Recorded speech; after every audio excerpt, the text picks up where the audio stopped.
At 6:29, there were sirens also in central Israel, including Ra'anana, where I live. It was a Shabbos morning. We were all sleeping and got the kids, went down to the shelter. Strange. Came back to my room and I looked at the phone and I began at about 7-ish getting messages from kibbutzniks from the south sending me direct messages. Bennett, there's terrorists here. The reason they had my phone number is because for the past decade, every time there's been a conflict with Gaza, I had a habit as a minister of economy, minister of education. I went down to sleep at someone's home, like just randomly. Poor them. I come with my toothbrush and knock on the door. I'm going to sleep in your home. But I always felt I need to be there. I need to feel what it means. Just forget this massacre. Just a regular little round means that throughout the night, 3 or 4 or 5 times, everyone runs to the shelter with what's called Seva Adom. You wake up the next morning and like you didn't really sleep. It's these small things that you don't catch if you're in government, but don't feel the field. So whenever I'm there, I also hand out my phone number. So I begin getting these messages. We've got terrorists. Send the soldiers. And I begin calling up senior commanders and other senior officials. Send soldiers down now, now, now. And I was sure it would be about 20 minutes, 25 minutes, and we'd take care of this. And it moved on to 8 in the morning, 8:30, 9, 9:30, 10. And they keep, I'm getting these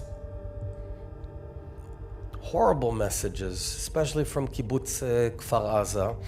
I get in my car, I drive over to my reserve unit. I'm no longer in reserve, but my former reserve unit, Division 98, which is sort of a commando.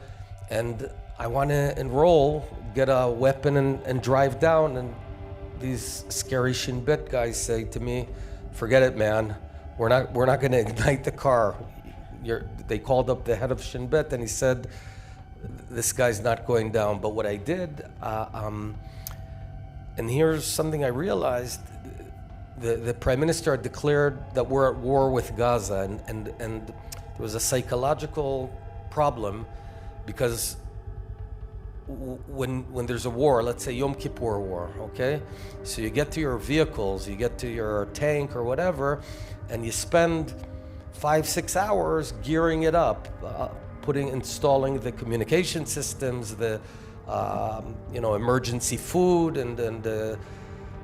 but this wasn't a war. This was a massacre, and in massacre you don't have 5 hours, you don't have 1 hour. It's seconds and minutes, and I sort of went from one battalion commander to another, and I showed them the cell phone. I said, guys, stop this. We don't need food. We don't get on every 5 soldiers that have a rifle and a magazine, just go, get the hell down. And it was very frustrating.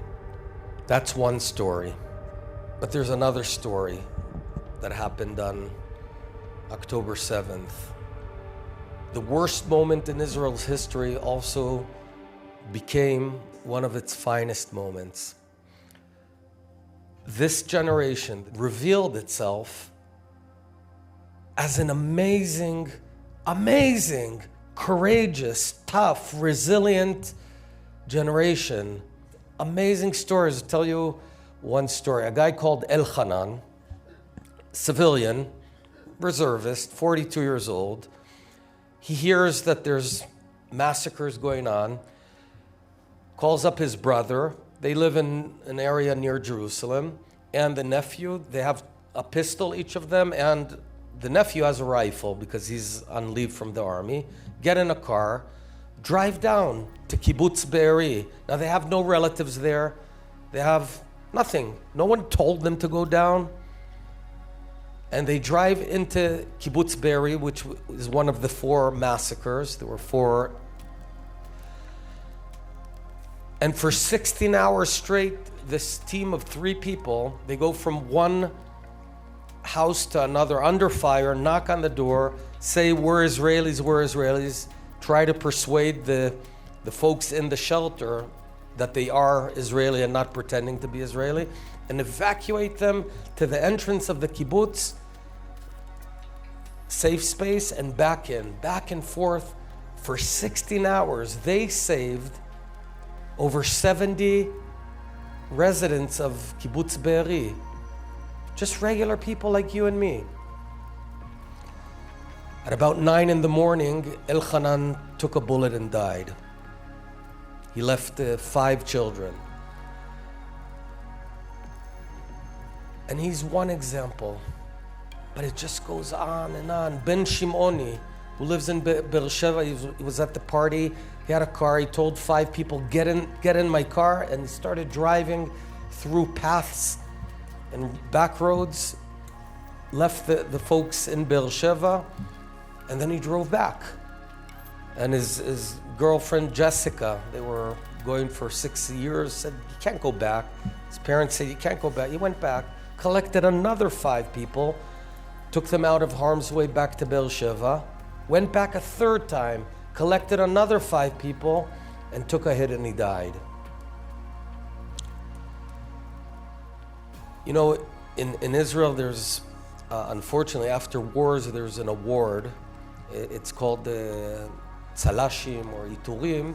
The highest degree of courage, last time it was given was in the Yom Kippur War, because they were very cautious about this. I think there's about 100 such awards to be given of what happened on October 7th.